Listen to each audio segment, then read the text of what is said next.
Anong nangyayari? Sila yun. Bigla na lang nilang inatake yung village. Pero bakit? Hoy! Nandyan pala kayo! May shortcut!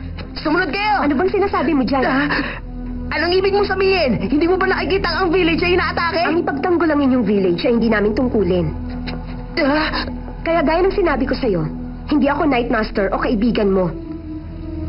Kung seryoso kang iligtas ang iyong village, gawin mo to. Hindi ako makapaniwala! Ang usapang ito'y tapos na. Ganun pala ha? Mabuti pa, wag na kayo magpapakita sa village namin!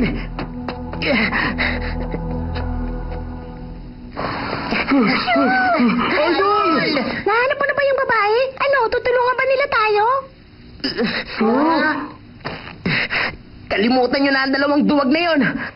Tayo mismo ang magliligtas! Anong gagawin natin, Lolo? Sa ngayon, wala tayong gagawin. Kung hindi tayo lalaban sa kanila, malamang na hindi nila tayo sasaktan.